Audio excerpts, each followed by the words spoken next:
Mais um livro da Bíblia completo hoje, né? Hoje terminamos o livro de Efésios. Uau!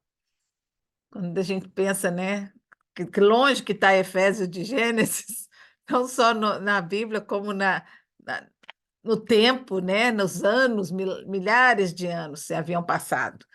E quanta coisa linda, né? Quanta lição de vida a gente aprendeu, não só através da palavra, mas através da experiência das pessoas, dos heróis da Bíblia, que a gente chama de heróis, mas não porque eles eram perfeitos, mas porque eles eram homens totalmente comprometidos com Deus, né? Que pisaram na bola, né? Não teve nenhum perfeito, só Jesus.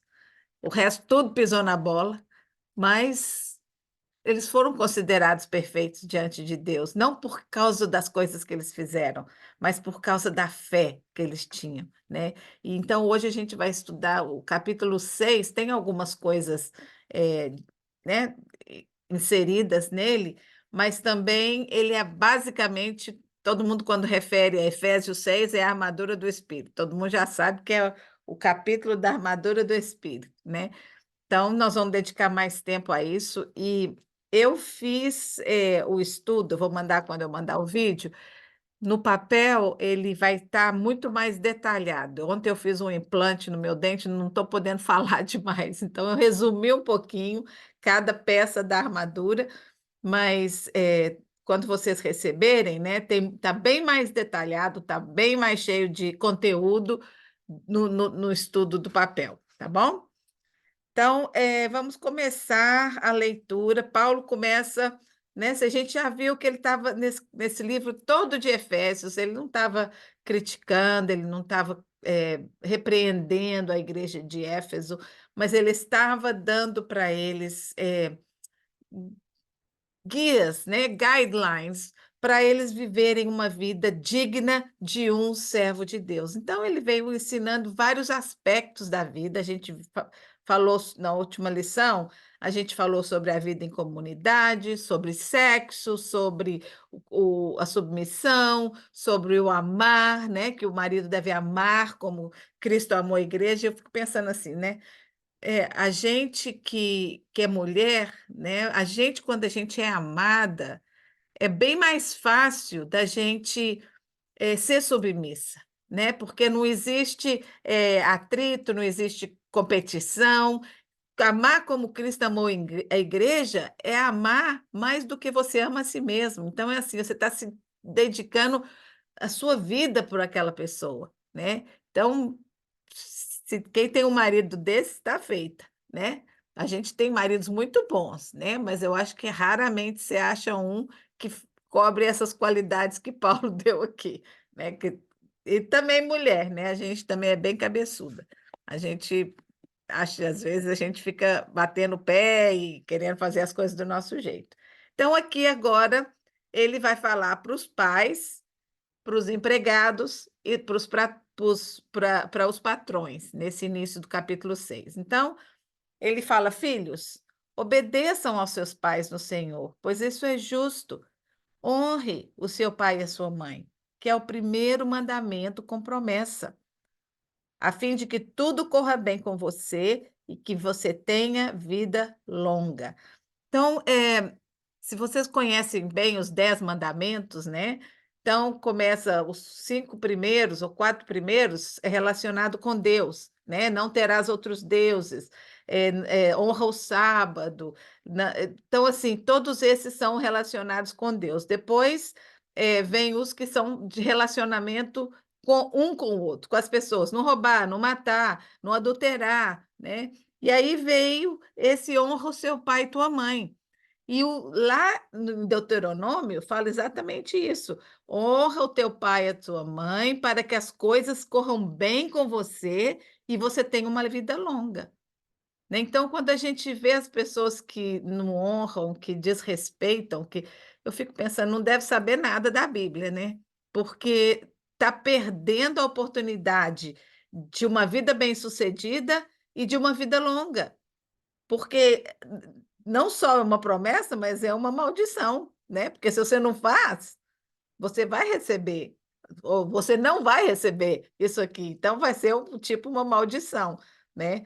Então, é muito importante a gente tomar consciência, ler os detalhes, ler as vírgulas na Bíblia, né? Aí ele continua: pais, não irritem os seus filhos, antes criem-nos segundo a instrução e o conselho do Senhor. Né? Então, assim, como que o pai irrita um filho? São aquelas excesso de autoridade, né? Eu estava lendo num comentarista, e eu vou até ler aqui porque eu achei interessante, ele fala assim: Paulo dá instruções, é,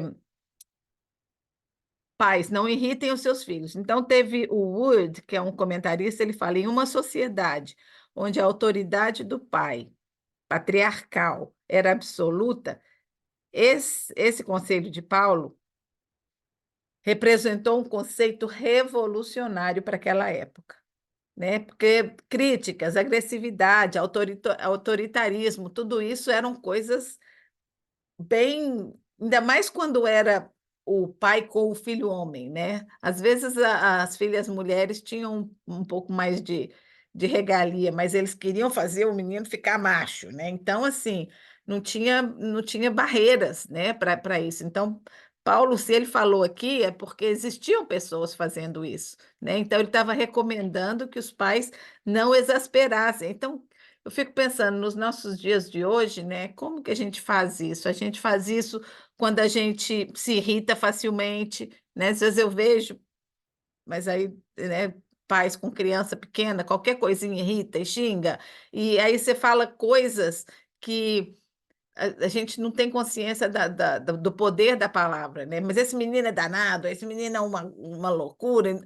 Cada coisa que você joga, cada palavra que você joga com direção ao seu filho, aquilo pode transformar no que você está falando, né? Então é muito importante a gente usar palavras de bênção para os nossos filhos, nossos netos, né? Então, Paulo deu esse conselho para o pessoal de Éfeso. Ao invés de irritar os filhos, devemos educá-los na disciplina e instrução que vem do Senhor. Isso é como ele termina esse versículo 4, né? Educá-lo, e eu fico pensando assim, gente, educar. Hoje eu estava escutando uma menina que eu sigo no Instagram, e ela estava falando que é muito difícil você educar, é muito mais fácil largar para lá, sabe? Deixa, faz o que quer, muito mais fácil.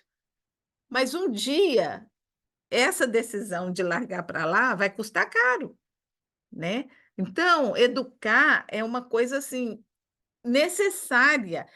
Deixa eu ver, tem uma. Aqui. As crianças devem obedecer os pais. Isso não significa somente que as crianças têm a responsabilidade de obedecer, mas os pais têm a responsabilidade de ensinar as crianças a obedecerem. Eles não nascem sabendo essas coisas. A gente já aprendeu aqui, né, que a única coisa que as crianças nascem sabendo é falar mentira, bater no irmãozinho, essas coisas você não precisa ensinar, não. Mas obedecer, respeitar, essas coisas levam tempo para a gente ensinar, tem que ter perseverança, né? Aí vamos ver a segunda orientação: deveres dos escravos e senhores.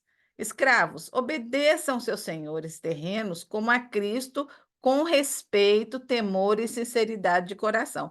Então, gente, a gente na nossa sociedade hoje, né, a gente quando vê falar de escravo, né, a gente lembra das senzalas, das histórias das novelas aí do Brasil, né, da escravidão, e realmente havia um desrespeito brutal com relação às pessoas. As pessoas eram muito maltratadas. Então, aqui ele está dizendo que o escravo ele deveria eh, trabalhar, e eu acho assim, isso aí não é só para o escravo, né? Para qualquer empregado. Eu falo isso para a Cristina, para a menina que limpa a minha casa, falo para o JT, seja qual for o seu trabalho, ele é importante. Então, se essa é a sua profissão, faz da melhor maneira possível. Sabe? Se arrumar o cabelo é a sua profissão, faz o melhor que você puder. Se limpar uma casa é a sua profissão, limpa da melhor maneira. Não fica cortando caminho, né? Fazendo coisas para a tapar, não. Cada coisa que vier, minha mãe falava isso tanto, a minha avó também. Tudo que te vier à mão para fazer, fazer como se fosse para Deus. Então, assim, aquelas essas coisas que fica registrada, né? Toda vez. Minha avó ou minha mãe, as duas falavam isso o tempo todo crescendo, né? Porque às vezes eu estava com preguiça, aí fazia as coisas mal feitas, aí ela já vinha com o versículo da Bíblia. Então, isso que Paulo está falando aqui. Quando você tem uma função, a pessoa não deve ter escolhido ser escravo, né? Alguma coisa levou ela àquela situação. Então, sabe, faz o melhor. Mas aí ele vem para o Senhor também, né? Senhores, tratem os seus escravos da mesma forma, não os ameacem. Uma vez que você sabe que o Senhor deles e de vocês está no céu, e com ele não há favoritismo, né? Cuidem bem dos seus escravos, tratam com respeito, né?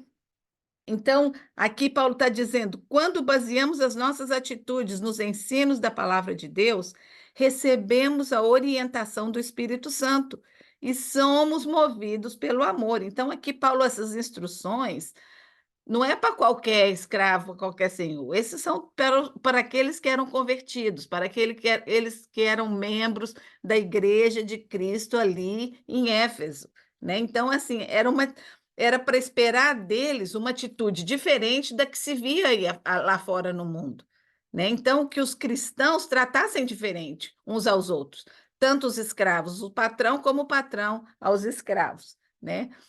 Aí ele continua. Finalmente, né, depois que ele já tratou de todos os assuntos, ele fala: finalmente, sejam fortalecidos no Senhor e na força do seu poder.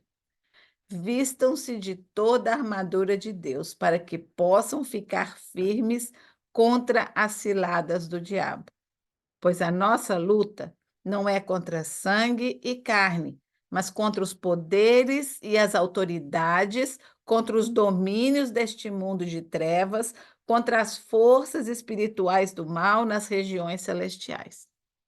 Então, a nossa luta não é contra as pessoas. O diabo usa as pessoas, aquelas que te irritam, aquelas que te provocam.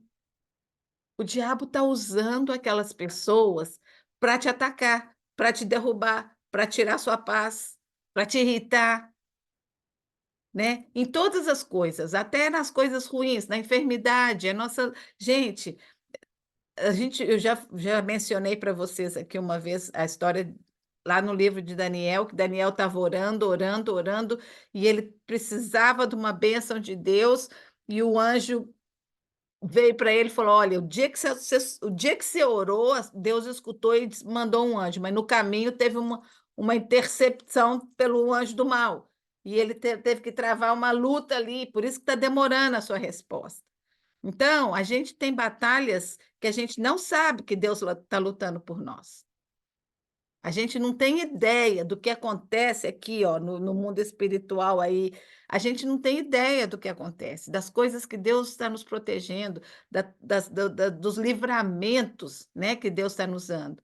Então, a gente precisa. Eu vejo assim, muita gente tem medo, né? Não quer nem falar do nome diabo, do inimigo, do Satanás. Gente, ele é real, tá? E ele conhece a cada uma de nós.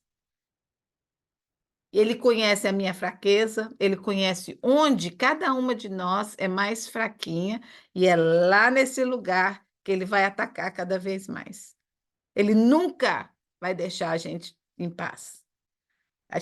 Eu aqui, não sei se eu vou chegar a ver essa parte, mas a gente sabe que a batalha espiritual foi vencida na cruz. Quando Jesus morreu e ressuscitou, ele venceu o diabo. Só que o diabo ainda está com uma cordinha, né? Ele tem coleira. A cordinha dele, Deus deixa ele aí e puxa de volta, deixa ele ir um pouquinho. Um dia, isso vai acabar. Mas enquanto essa liberdade que o diabo tem aqui nessa terra não acabar, ele vai azucrinar a nossa vida. E quanto mais perto de Deus você quiser estar, mais ele vai querer te atacar para te afastar de Deus.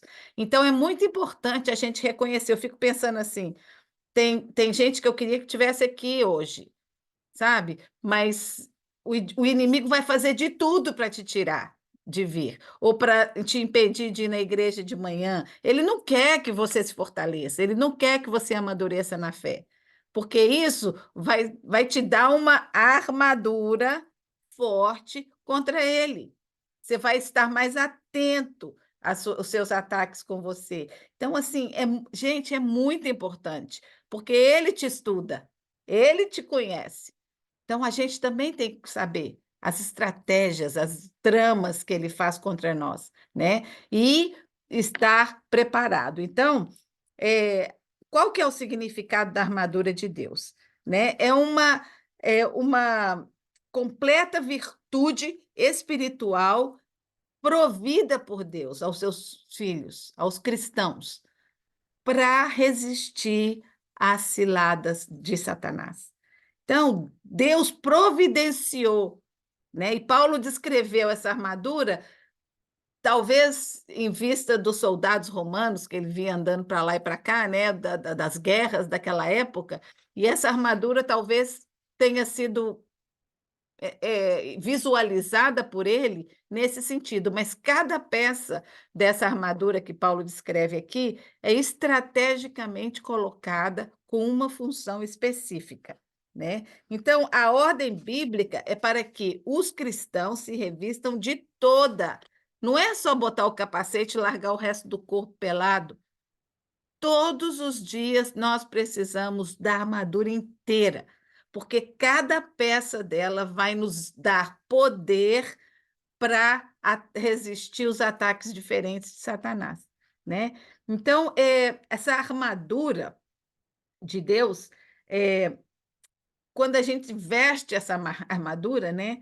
Deus está nos protegendo, né? A nossa vulnerabilidade já fica um pouquinho mais resistida, né? Então, nós vamos entrar agora é, nas partes da armadura.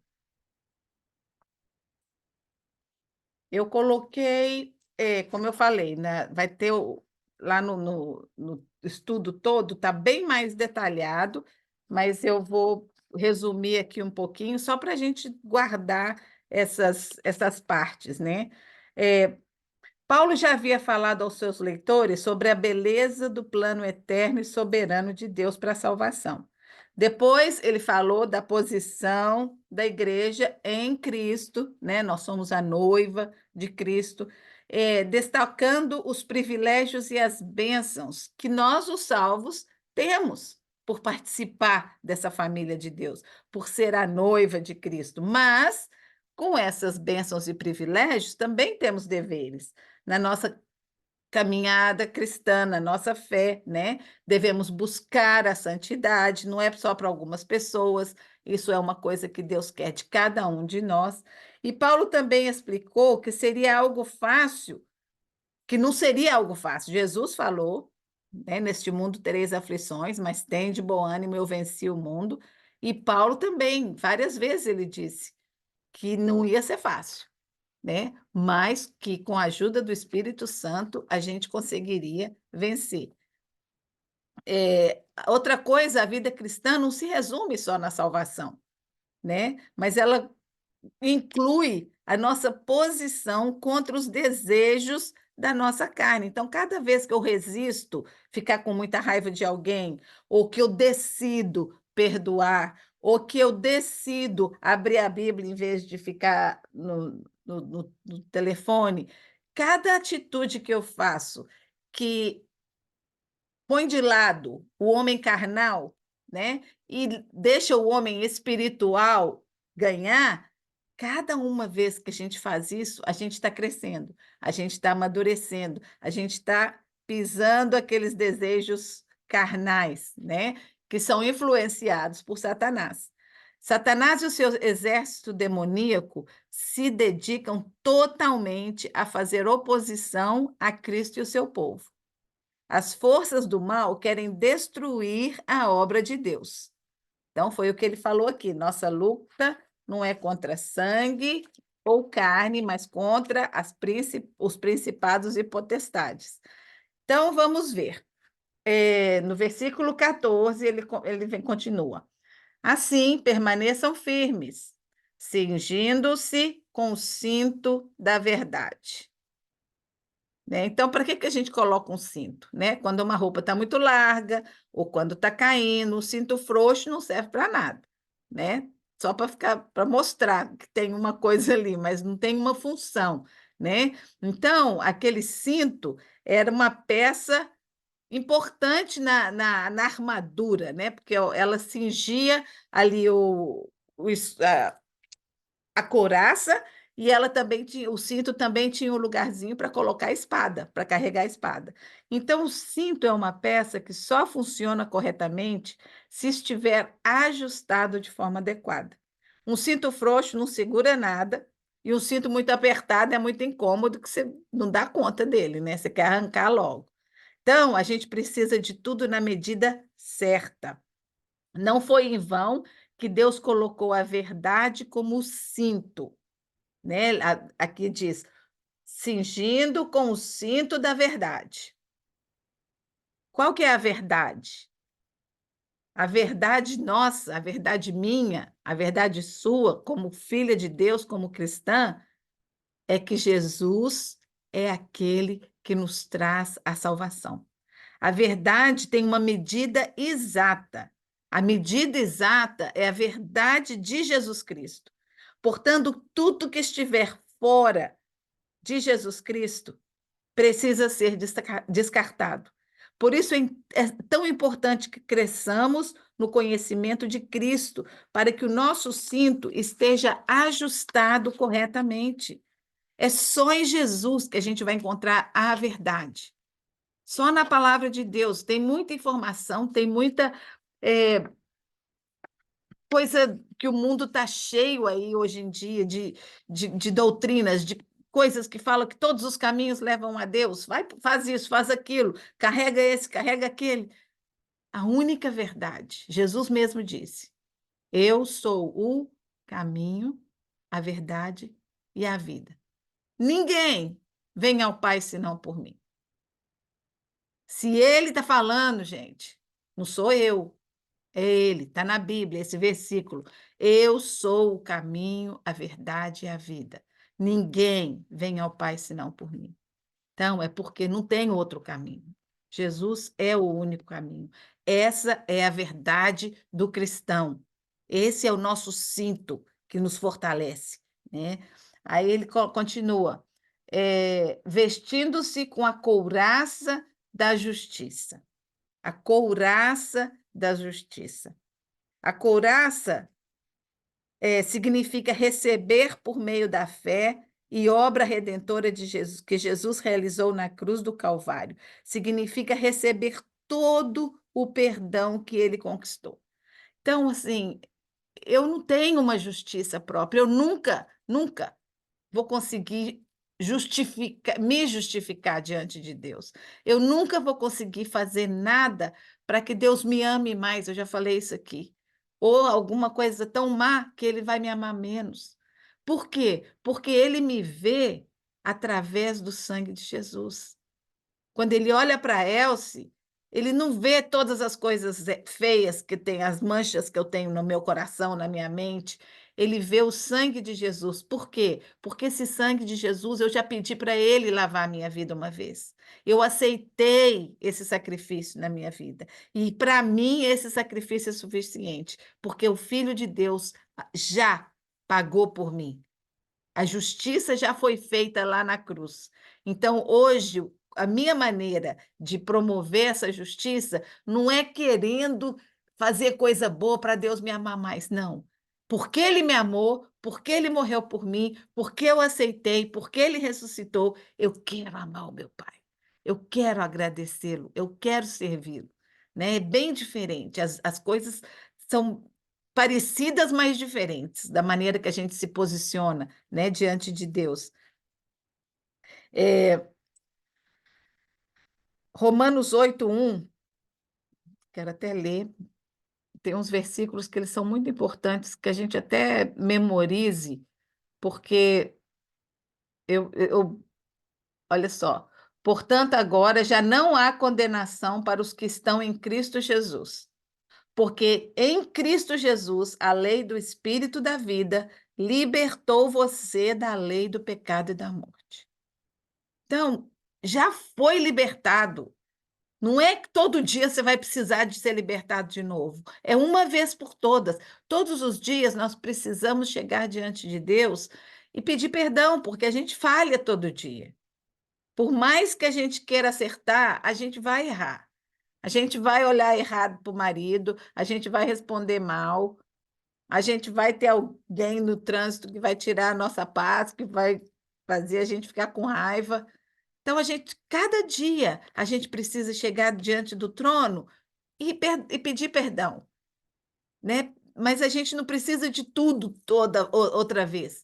Uma vez só esse sacrifício foi feito, e uma vez só essa lei nos libertou do espírito da morte, né? Já sou livre da morte, já não tenho mais medo, já não tenho mais receio, rancor, né? Eu fico pensando assim, os hinos antigos, a gente quase não canta muito dele. Na minha igreja, graças a Deus, a gente ainda canta uns deles, dos hinários e tudo, mas a maioria deles fala da alegria de encontrar com Jesus, do céu, sabe? Se você escutar, por exemplo, gospel, Southern Gospel, aqui dos Estados Unidos, todos eles quase falam sobre a gloriosa promessa do céu, a maravilha que vai ser no céu, e fala sobre o céu.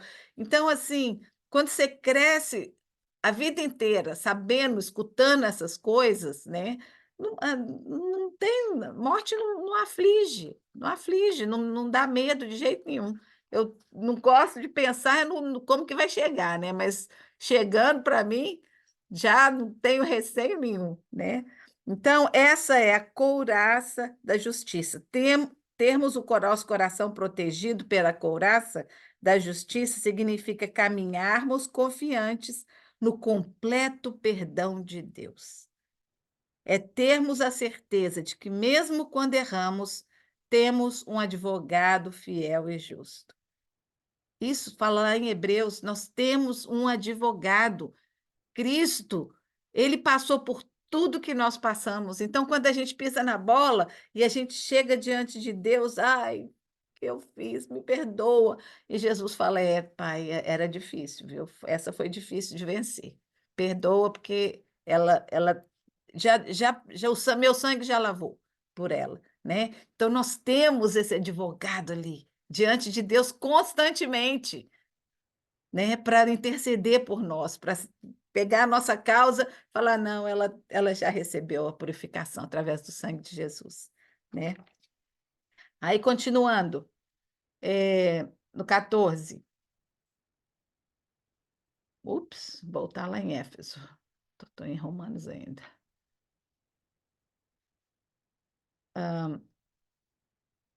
Além, vestindo a couraça da justiça e tendo os pés calçados com a prontidão do evangelho da paz. Jesus, uma das últimas coisas que ele disse aos discípulos quando encontrou com eles, lá no finalzinho de Mateus, no finalzinho de Lucas, a gente vê, é que ele falou: Sê meus discípulos, levai o evangelho a toda a criatura.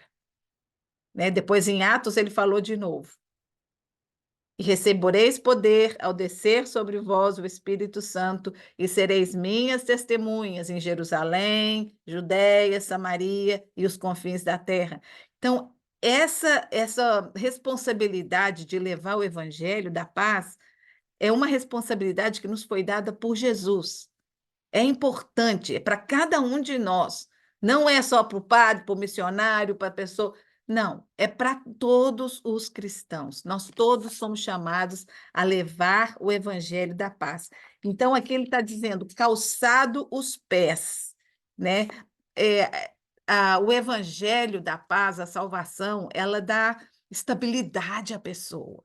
Quando você tem fé, quando você tem Jesus, você não fica balançando demais. E dizem que esses sapatos dos soldados romanos, eles tinham tipo uma chuteira, porque quando eles andavam ali naquelas pedras, naquelas coisas, né, senão ia ficar resvalando. Então, as sandálias deles eram bem parecidas com uma chuteira, para dar estabilidade, para eles ficarem firmes ali e não se resvalar, né? E é essa a nossa estabilidade, né? A certeza da nossa salvação, a certeza de que em Cristo nós somos mais que vencedores, né? Então, quando a Bíblia fala sobre calçar os pés com a preparação do Evangelho da Paz, significa estarmos prontos para avançarmos, independente das circunstâncias. Ai, não, mas olha o que está me passando. Ai, eu estou com câncer, ou eu estou com isso, ou meu marido, eu separei. Independente das circunstâncias, você é chamado a levar o Evangelho da Paz. A gente não pode ficar só vendo a gente. Quanto mais você sair, lembra que na história de Jó, depois que ele orou pelos amigos dele, foi quando Deus mudou a sorte dele. Olha só que maravilha. Não quando ele estava orando por ele mesmo, mas quando ele orou pelos companheiros, que não eram lá grandes coisas, né? Porque os amigos ali não ajudaram muito, não. Né? Então, a gente, no meio das nossas dificuldades, a gente não pode deixar de lado essa esse desejo de proclamar o Evangelho. Estejam preparados para falar sobre a sua fé. Deus faz questão de falar que o Evangelho é da paz. Isso é de uma extrema importância, porque o Evangelho é o poder de Deus para salvar as pessoas. Salvar de quê? Salvar da angústia, salvar da ansiedade, salvar do medo do futuro, do medo da morte, do medo do depois da morte, do medo de tudo que as pessoas vivem hoje em dia. Gente, a gente está vivendo num mundo carregado de depressão, de eh, ansiedade, né? Assim, dizem que nunca na história da humanidade houve tanta mental health problem, ou remédio que as pessoas estão tomando, ou buscando psiquiatras e terapias. Por quê? Porque está faltando aquela estabilidade do cristão, né? Com o pé firme na rocha, para proclamar o evangelho da paz.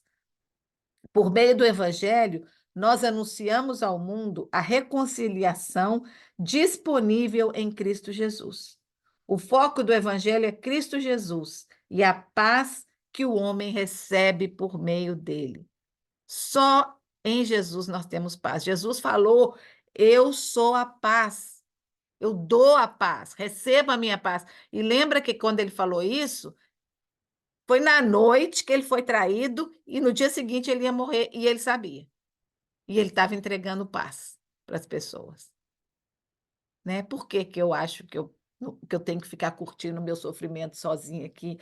Não, sabe? Independente do que eu estou passando. Eu não sei onde que eu falei isso aqui, mas eu estava pensando nisso. Quando a gente lê a Bíblia, a maioria das vezes, principalmente com Paulo, gente, Paulo é demais. E você não vê ele pedindo para o povo livrar para ele sair da cadeia, para orar para ele sair da cadeia, ou para orar para ele não ser morto, não.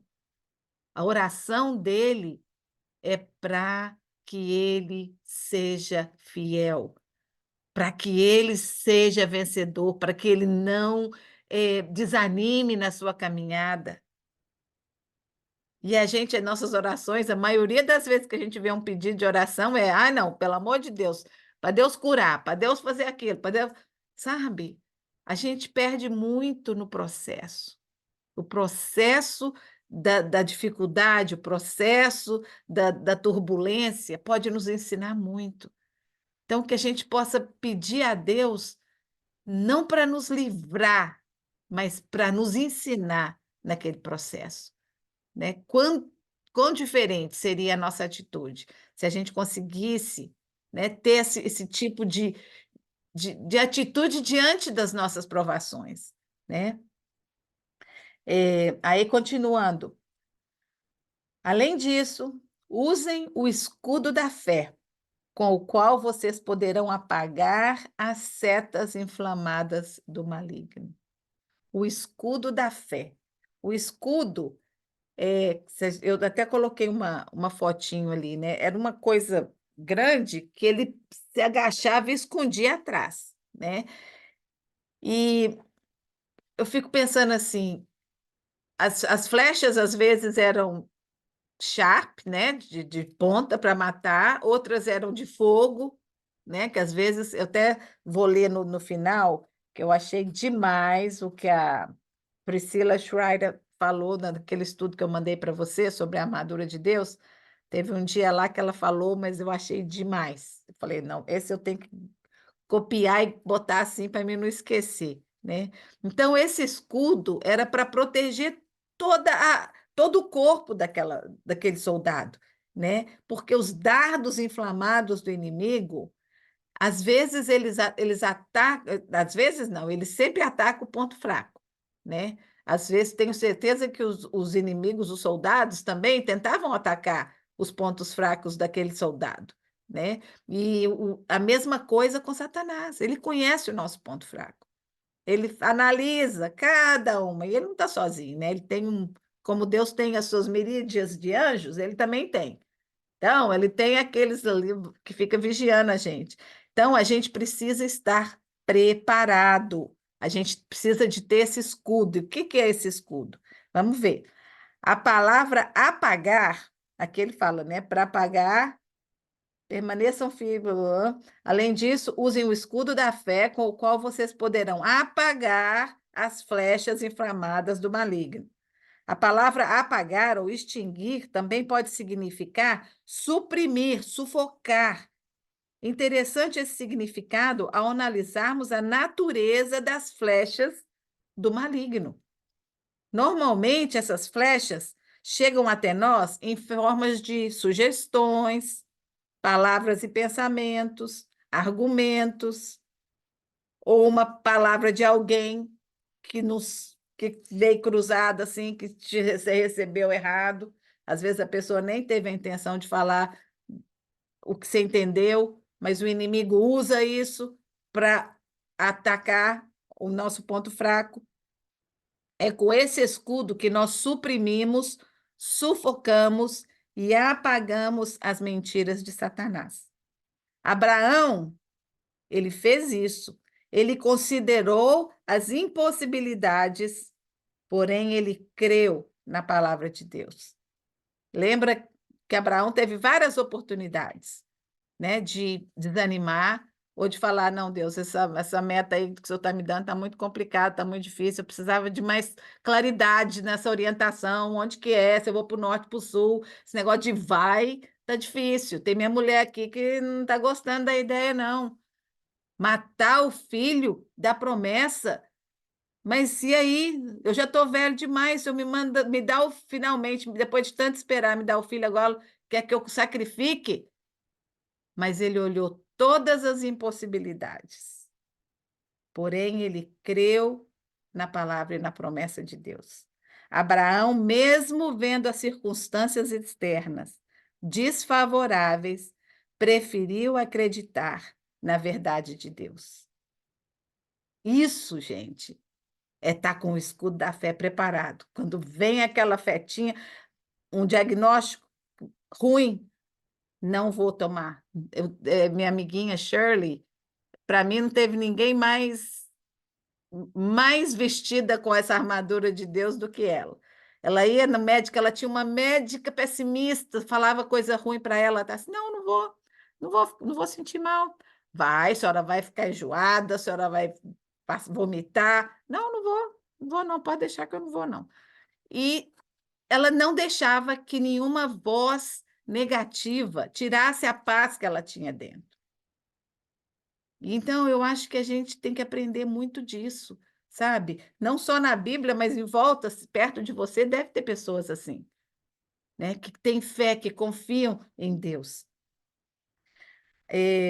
Romanos 4, eu vou ler porque também esse é outro, que é muito, muito importante a gente não esquecer. Romanos 4, 18 a 21, diz assim: Abraão, contra toda esperança, em esperança creu. Contra a esperança, ele creu esperando, né? Tornando-se assim o pai de muitas nações, como foi dito a seu respeito, assim será a sua descendência. Sem esmorecer na fé, reconheceu que o seu corpo já estava sem vitalidade, porque tinha aproximadamente 100 anos de idade, e que o ventre de Sara já estava sem vigor, então não tinha mais esperança para eles. Mesmo assim, não deixou de crer na promessa de Deus, mas foi fortalecido em fé e deu glória a Deus, porque estava plenamente convencido. Gente, marca essa aí na sua Bíblia, ó. Ele estava plenamente convencido de que ele era poderoso para cumprir o que havia prometido. Esse é o meu Deus. É esse o Deus que você serve? Um Deus que é poderoso para cumprir o que ele prometeu? Ele prometeu, você só vai saber o que ele prometeu se você conhece a Bíblia, se você conhece o caráter de Deus através da palavra de Deus. E é só assim que a gente consegue ter essa fé que sustenta nos momentos de dificuldade, né? Depois ele continua, o capacete, colocando o capacete da salvação. 16.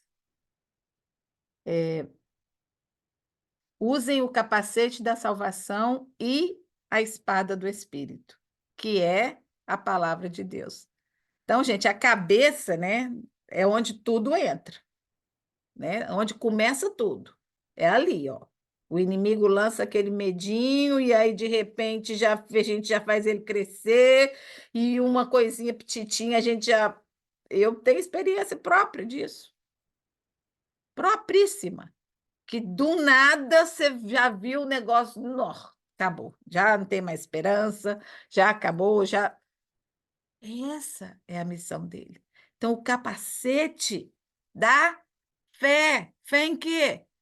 Fé em Jesus, fé em Deus, fé de que ele é quem ele diz ser, fé de que ele vai fazer o que ele prometeu fazer. Cuidar, estar conosco a todos os dias, nunca nos abandonar, nunca.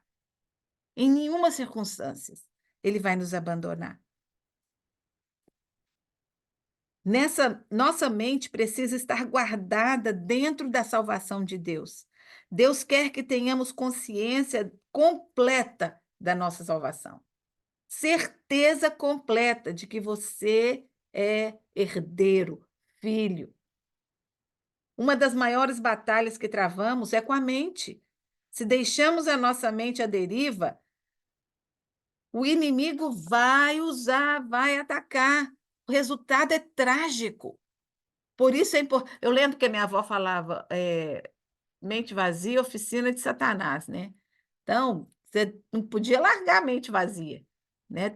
Você tem que estar ocupando ela o quê? Com a palavra de Deus, com músicas, com filmes, com coisa boa, né? Porque mente vazia é oficina de Satanás. É importante deixarmos a nossa mente dentro do capacete da salvação. Isso inclui colocar limites para a nossa mente. Quando eu começar a derivar com coisa, dar uns delírios assim, falando, eu tenho uma área da minha vida, que vocês já sabem, que com relação ao JT, essa área vai ser muito difícil o diabo vencer ela, porque essa eu já coloquei a minha estaca, eu venci. E cada vez que ele vem com uma setinha, eu falo, não, aqui não tem mais lugar para isso, não. Ele está nas mãos do Senhor. E não importa o que Deus faz, eu sei que Deus é bom. Nada vai me tirar a paz nessa área. Nada. Né? E é uma sensação, porque não mudou nada, a situação não mudou. A situação continua igual. Eu mudei. O meu coração mudou diante da situação. Né? Podemos intencionalmente conduzir nossa mente para tudo que é bom, agradável, perfeito, de boa fama. E para que isso aconteça, precisamos nos encher das verdades de Deus. Para quê? as mentiras sejam eliminadas.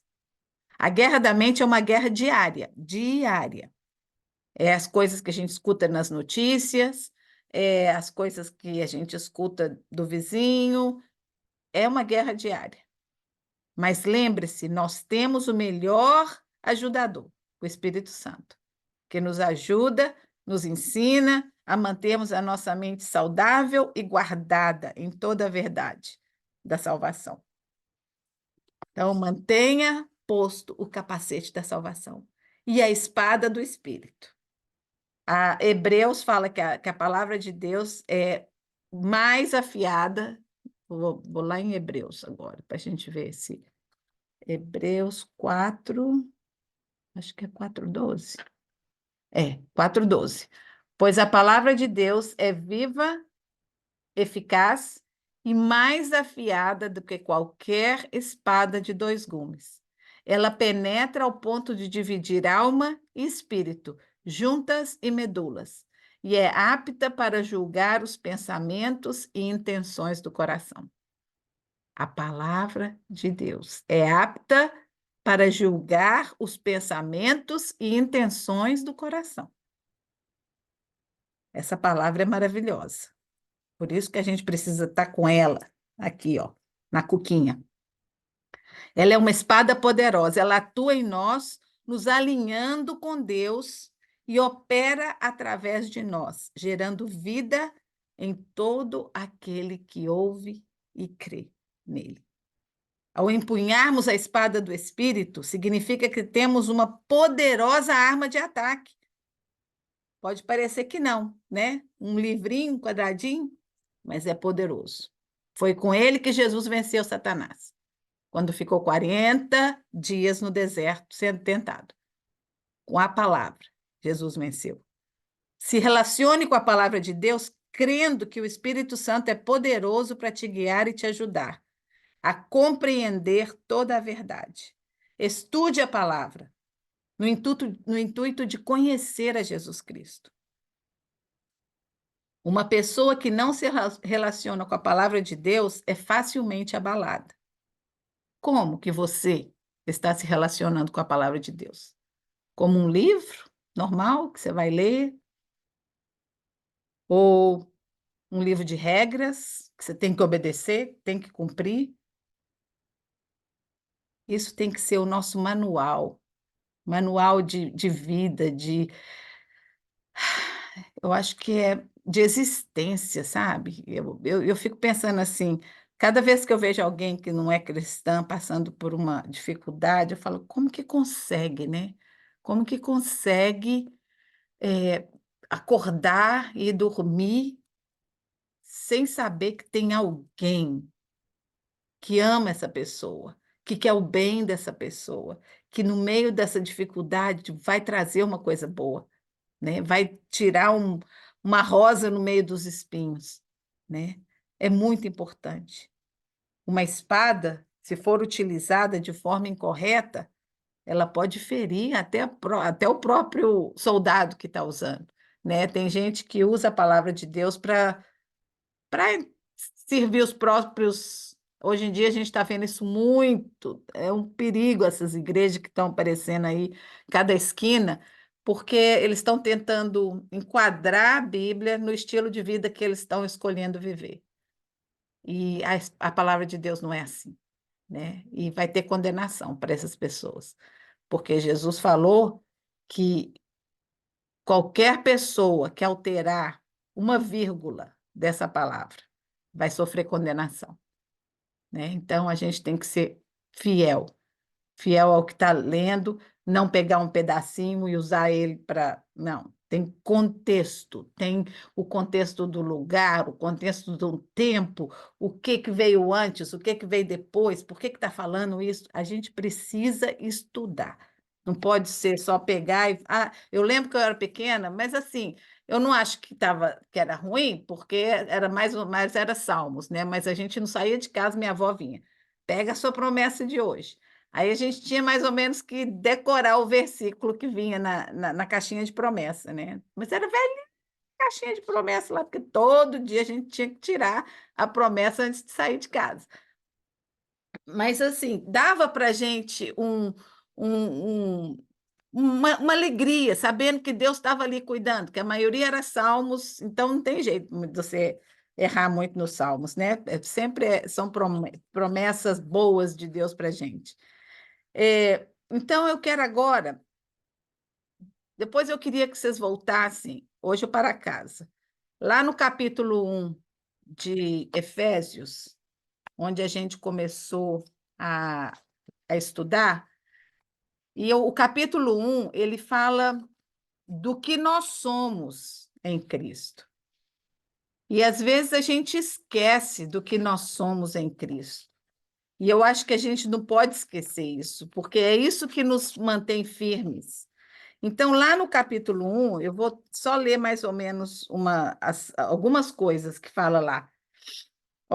Nós somos abençoados com todas as bênçãos espirituais, nós somos escolhidos para ser santos e irrepreensíveis, nós somos predestinados para ser filhos, herdeiros, somos adotados como filhos, somos aceitos no amado, em Jesus Cristo, somos redimidos pelo sangue, segundo a riqueza da sua glória, somos perdoados dos pecados, recebemos sabedoria e entendimento da sua vontade, temos esperança, nós vivemos para trazer louvor e glórias para Deus, somos selados com o Espírito Santo e temos a garantia de herança até que a sua redenção seja cumprida.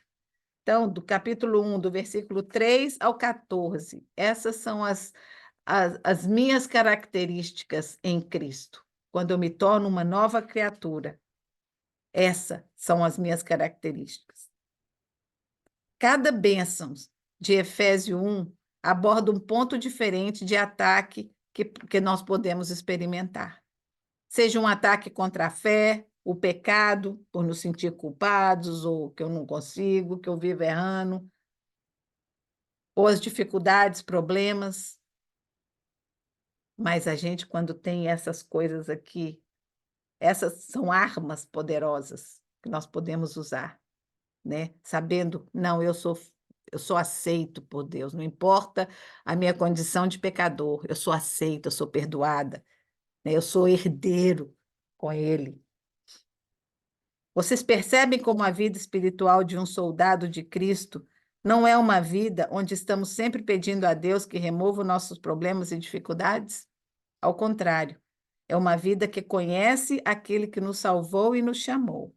O soldado de Cristo, vestido da armadura de Deus, está sempre preparado para a batalha.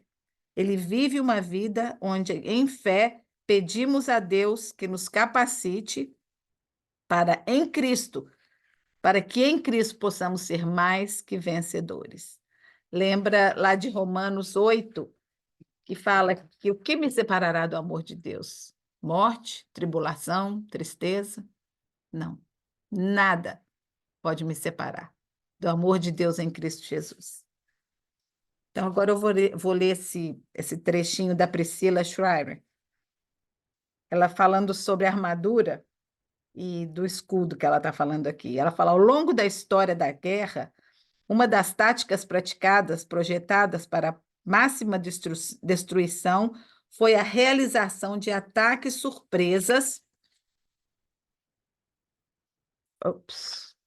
com flechas flamejantes. Essas flechas, acesas em suas extremidades, se agitavam no ar em direção aos alvos pretendidos. Por exemplo, as carroças, barracas no acampamento militar, incendiando tudo. Isso foi eficaz. Se flechas suficientes atingissem esses alvos, toda a brigada de soldados estaria ocupada tentando apagar o incêndio, antes que eles se queimassem, e todos os equipamentos seriam destruídos. Então, os soldados iriam correndo para apagar. Enquanto eles estavam lá apagando, o que aconteceria? Distraídos demais para lidar com qualquer ataque, o inimigo viria e atacaria. As flechas, como diz aqui, né? Olha, usem o escudo da fé, o qual vocês poderão apagar as flechas inflamadas do maligno. As flechas flamejantes não eram planejadas a princípio para matar ou destruir. Elas foram planejadas para distrair. Quantas vezes o inimigo está querendo nos distrair do alvo? Seu inimigo quer distrair você, para então conseguir te cegar. Escuta, ele não está atirando essas flechas indiscriminadamente. É uma estratégia premeditada. Ele estudou as suas tendências e hábitos, os seus medos e fraquezas mais profundos e concentra-se nessas áreas em particular. Ele sabe que não pode te destruir. Você está eternamente segura com Jesus, mas ele pretende desviar a sua atenção, criando incêndios interiores em sua vida com insegurança, intimidação, ansiedade, preocupação ou ocupações. Ele quer que você esteja sem foco, enquanto se aproxima de mansinho por trás. Em Efésios 6, Paulo expressa o cinto, a couraça, os sapatos como uniforme espiritual, que deve ser usado pelos cristãos em todos os momentos, minuto a minuto, dia a dia. Mas a respeito do escudo da fé, ele ordena que ele seja levado. Veja da seguinte maneira: uma enfermeira pode usar o uniforme diariamente para trabalhar porque é o seu uniforme. Mas quando surgir a necessidade, ela irá pegar o estetoscópio, um aparelho de pressão sanguínea ou inúmeras ferramentas para usar em seu paciente. Da mesma forma, devemos sempre usar o uniforme diário, dado divinamente, mas também estar preparados para levar as coisas quando necessário. A primeira dessas peças da armadura é o escudo da fé. No momento em que a primeira que a gente deve pegar, né? No momento em que sentimos a primeira flecha fumegante infiltrando em nossa vida, de alguma forma, ativamos a fé como escudo de proteção sobre as nossas vidas. Não perca a ironia aqui. O inimigo envia flechas flamejantes em sua vida, especificamente quando você está sendo chamada a andar em fé. Essas flechas são destinadas intencionalmente a impedir você de fazer a única coisa que consegue para apagá-las: andar em fé. A fé faz com que as flechas ardentes fracassem. O que Deus está pedindo para que você faça em fé hoje? Entrega para Ele. Entrega aquela área que você. Porque às vezes a gente não sabe qual a nossa área de deficiência, mas a gente tenho certeza que cada uma de nós sabe uma área que o inimigo está tendo acesso para tirar a nossa paz, para tirar a nossa alegria da salvação. Então, que Deus abençoe, que a gente esteja vestida e revestida da armadura de Deus. Cada peça, todos os dias. E a maneira de conseguir isso é pela fé. Não desanime, não desmoreça sua fé. Fé em Deus, fé em Jesus Cristo. Que Deus abençoe vocês.